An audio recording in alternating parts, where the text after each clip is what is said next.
Orang pendengar ya atau TPPO yang kasusnya marak terjadi sudah menjadi sorotan media nasional juga di Provinsi Nusa Tenggara Timur akibat tingginya kasus TPPO yang terjadi di provinsi kita ini pendengar ya.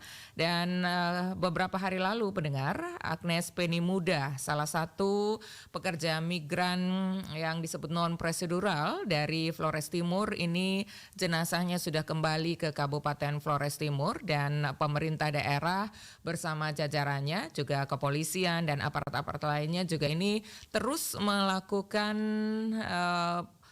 upaya-upaya untuk mencegah ya dan juga menangani kasus TPPO. Terbaru pendengar, ada salah satu warga asal Kabupaten Ngada yang diamankan Polres Manggarai Barat ini terkait kasus TPPO. Bagaimana informasi ini selengkapnya pendengar? Kami saat ini sudah terhubung dengan Kasat Reskrim Polres Manggarai Barat, AKP Ridwan. Selamat pagi, Assalamualaikum Pak Ridwan. Waalaikumsalam warahmatullahi wabarakatuh. Selamat pagi, Mbak. Selamat pagi. Ini kita ikut prihatin juga ya, kasus TPPO ini marak terjadi di Kabupaten ND juga baru-baru ini Kapolres ND menyampaikan kepada RRI bahwa ada beberapa kasus terbaru yang sudah dirilis juga ya. Dan ternyata di Manggarai Barat ini ada satu pria asal Ngada yang sudah diamankan di Polres Manggarai Barat, begitu Pak Ridwan ya? Ya benar, Mbak. Kita sudah mengamankan seorang warga masyarakat dari Bajawa yang telah mengirimkan tenaga kerja tanpa prosedur ke luar daerah. Itu bagaimana kronologisnya? Kapan diamankan? Kronologis lengkapnya silakan Pak Ridwan, boleh disampaikan? Baik, Mbak. Jadi kejadiannya itu bermula tanggal 3 Mei 2023. Korban itu menemui tersangka dengan tujuan untuk bekerja di Bajawa. Okay. Namun yang terjadi adalah korban dikirim dari Bajawa menuju ke Medan, transit di Labuan Bajo dan Jakarta. Sampai di Labuan Bajo dalam perjalanan menggunakan pesawat, korban turun dari pesawat, namun kebingungan. Kebingungan mau melanjutkan lagi pesawat yang berikut, namun tidak tahu kemana harus pergi. Sehingga yang bersangkutan itu ketinggalan pesawat. Pada saat ketinggalan itulah yang bersangkutan menangis di bandara. Okay. Nah, setelah menangis, ketemulah dengan seorang ibu, namanya Ibu Ayu yang dari Ruteng, menanyakan, membujuk beliau. Akhirnya korban dibawa ke rumahnya Ibu Ayu di Labuan Bajo, diamankan selama 3 hari. Setelah itu, Ibu Ayu melaporkan kepada pemerhati perempuan dan anak di Labuan Bajo, yaitu kesusteran di Labuan Bajo. Ada rumah aman, sehingga atas kerjasama kesusteran Labuan Bajo dengan Polres, melakukan penyelidikan lebih lanjut terkait dengan korban ini. Setelah kami melakukan penyelidikan, kami mendapat informasi bahwa yang merekrut itu adalah di Bajawa. Tepatnya di desa... Halo? Halo? Ya, kami terima informasinya Desa Rakateda 1, begitu, Kecamatan Kuliau Barat. Betul seperti itu, Pak Ridwan? Benar. Yang tersangka diduga atas nama PS, Mbak. Jadi korban ini pada saat dikirim dari Bajawa menuju ke Medan, itu dibekali dengan HP dan uang 50.000. Pada saat yang bersangkutan ini tersesat di Labuan Bajo, kami melakukan penyelidikan, diketemukanlah tersangka ini di Bajawa dan kami amankan sejak hari Minggu yang lalu. Dan dari pengakuan tersangka bahwa sudah 12 orang yang dikirim ke Medan dengan tujuan bekerja sebagai pembantu rumah tangga. Namun semua 12 orang yang dikirim itu tidak melalui prosedur, alias memang dikirim dalam keadaan tidak melengkapi surat-surat. Dan bahkan yang lebih ngerinya lagi tanpa sepengetahuan orang tua. Oke. Iya, jadi ini sampai dengan hari ini tahapan kasusnya sudah sampai pada tahap apa, Pak Ridwan? Ya, untuk hari ini kami sudah melakukan penahanan terhadap tersangka Mm, sejak hari kemarin, Mbak. mm, Hari mm. kemarin kami sudah tahan yang bersangkutan di sel Polres Manggarai Barat dengan pasal yang disangkakan itu Mm. pasal yang disangkakan itu Undang-Undang TPPO pasal 12, Mbak. Oke, dengan ancaman hukuman? Dengan ancaman hukuman paling di bawah 3 tahun, paling lama 15 tahun, Mbak. Oke, masih terus dilakukan pendalaman terhadap kasus ini karena fakta baru ditemukan ternyata sudah 12 begitu ya. Kemungkinan akan ada informasi-informasi tambahan dari keterangan tersangka ini begitu Pak Ridwan.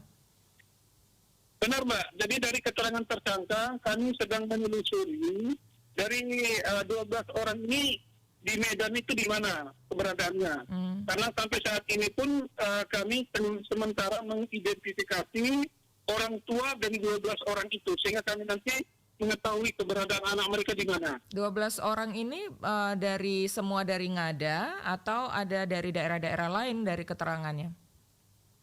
Untuk sementara yang 12 orang ini adalah semua dari Kabupaten Ngada, Mbak. Oke, apakah kemudian Polres Manggarai Barat ini sudah berkoordinasi dengan Polres Ngada? Tidakkah ada aduan atau laporan dari orang tua karena anak-anak mereka mungkin ya tadi seperti yang disampaikan tanpa izin orang tua kemudian dilaporkan ke kantor polisi itu ada seperti itu begitu Pak Ridwan? Jadi berdasarkan informasi koordinasi kami dengan Polres Ngada, Mm-mm. memang beberapa waktu yang lalu itu ada laporan. Mm. Namun terputus informasi karena tidak ada penyampaian dari saksi siapa yang melakukan perekrutan itu. Oke. Sehingga dengan adanya pengakuan dari tersangka ini, kami akan melakukan koordinasi kembali dengan Polres Manggarai Barat untuk mengungkap 12 orang nanti itu keberadaannya di mana. Oke, Pak Ridwan, Pro 1 RRIND juga ini membuka layanan aduan dari masyarakat ya, jika menghadapi atau menemukan indikasi ada kasus TPPO di sekitar mereka, seperti yang Pak Ridwan sampaikan tadi juga, kalau ada informasi yang masuk kami izin teruskan juga ke Polres Manggarai Barat begitu ya Pak Ridwan? Boleh, Mbak, boleh. Terima kasih kalau memang ada informasi dari masyarakat untuk membuka kasus ini, Mbak. Baik, oke. Nah, untuk kasus-kasus ini ya, terbaru tadi yang diamankan satu pria asal Ngada. Sebelum-sebelumnya untuk wilayah hukum Polres Manggarai Barat, Pak Ridwan, bagaimana kasus TPPO yang ditangani oleh Polres Manggarai Barat? Di tahun ini apakah cukup tinggi juga kasus TPPO-nya? Baik, Mbak. Untuk Manggarai Barat sendiri, TPPO-nya sampai saat ini belum ada kasus. Mm-mm. Namun dari informasi yang kami dapatkan bahwa ada warga-warga yang direkrut sendiri menuju ke provinsi lain, contohnya di Bali. Nanti di Bali dikirimlah ke Malaysia, bahkan ke Arab Saudi. Nah, pada saat dikembalikan tahun 2023 kemarin ada satu kasus kami. Namun perginya korban itu pergi sendiri, Mbak, tanpa melalui perekrut. Tanpa didampingi juga. Baru direkrut. Oke. Jadi ini bisa jadi modus baru juga begitu ya, agar tidak terdeteksi di daerah asal, korban ini disuruh berangkat sendiri seperti tadi yang ditemukan di Bandara Komodo begitu Pak Ridwan ya? Ya benar, jadi modus barunya mereka sekarang itu lebih kepada keluarga sendiri. Jadi mereka membujuk, merayu untuk melakukan perjalanan. Ternyata dalam perjalanan itu dibujuk untuk bekerja. Nah, dan rata-rata anak-anak yang dikirim itu rata-ratanya usia di bawah 20 tahun. Aduh. Iya, ini prihatin juga begitu ya Pak Ridwan. Jadi kita ajak masyarakat secara masif juga untuk bersama-sama, tidak hanya mengharapkan kepada aparat kepolisian, tetapi bekerja sama ya untuk juga ikut menyampaikan informasi-informasi apapun. Kalau mendeteksi ada kasus TPPO di tempatnya, bisa langsung dilaporkan kepada kepolisian. Pak Ridwan, ada beberapa pendengar kami juga yang bertanya nih ya, bagaimana prosedur melaporkan TPPO ini? Mereka ingin melaporkan, tapi takut begitu ya, kalau identitas mereka ini kemudian bocor, mereka dimusuhi oleh keluarga. Apakah ada jaminan dari kepolisian para pelapor ini kemudian dirahasiakan identitasnya begitu? Apakah dimungkinkan seperti itu, Pak Ridwan? Baik Mbak, jadi untuk mengungkap kasus ini memang butuh keseriusan perhatian yang khusus. Nah, terkait dengan ada orang-orang atau saksi yang mau melaporkan kejadian itu, pasti kami melakukan beberapa hal, terutama melindungi pelapor sendiri terkait dengan tindak pidana yang dilaporkan. Memang saat ini menjadi perhatian serius kami, siapapun yang melapor kami apresiasi dan kami jamin atas keamanannya, atas segalanya terkait dengan informasi. Tentu dalam hal proses nanti pun kami akan berupaya untuk pelapor ini tidak terlalu vulgar diketahui oleh masyarakat. Oke, tapi sebaiknya memang para pelapor ini datang juga membawa bukti agar juga membantu pihak kepolisian untuk penanganannya, begitu ya? Ya. Baik, Ya, oke. Mbak. Baik, Pak Ridwan terima kasih untuk informasinya. Kami mohon update-nya selalu bersama dengan RRI agar sama-sama kita bisa mengentaskan kasus TPPO begitu, paling tidak meminimalisir ya terjadi di wilayah kita begitu, Pak Ridwan. Baik, terima kasih Mbak. Terima Salam kasih. hormat dari Polres Manggarai Barat Mbak. Salam presisi, selamat pagi, selamat beraktivitas kembali.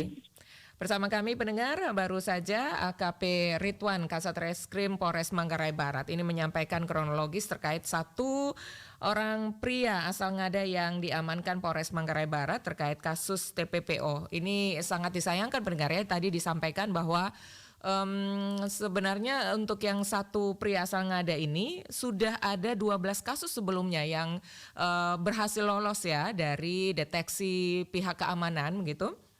Dan sudah dikirim ke Medan dan lain-lain. Modus barunya ini menjerat korban yang punya hubungan keluarga. Bahkan ini usia mereka di bawah 20 tahun rata-rata dan berangkat tanpa izin orang tua. Mereka diberangkatkan tanpa pendampingan juga ya, sehingga mereka bebas terdeteksi. Jadi mereka disuruh berangkat, nanti kemudian dikumpulkan di Bali dari kasus-kasus yang sebelumnya ya, dikumpulkan di Bali, kemudian nanti baru disebar begitu pendengar. Nah pendengar, kami ajak Anda juga untuk bisa ikut mengomentari topik-topik ini.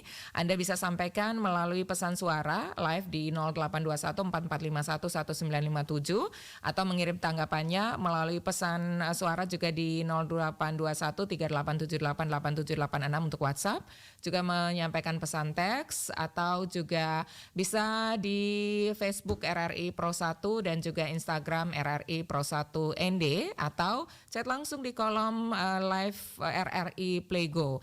Kemarin juga ada beberapa pendengar kami yang menanggapi, ada Ignas ini menyampaikan bahwa kasus TPPO ini salah satu solusinya adalah dengan pemerintah menyediakan lapangan kerja seluas-luasnya agar masyarakat ini tidak punya keinginan untuk mencari kerja di tempat lain. Apakah Anda punya tanggapan lainnya, pendengar? Silakan Anda sampaikan saja kepada kami melalui WhatsApp kami, juga line telepon kami yang sudah kami buka untuk Anda saat ini. Setelah ini pendengar, kami akan membahas informasi ini terkait dengan Kabupaten Sika yang kehabisan vaksin, padahal daerah mereka sudah berstatus kejadian luar biasa rabies. Kami akan sampaikan informasinya sesaat lagi di Florata pagi ini.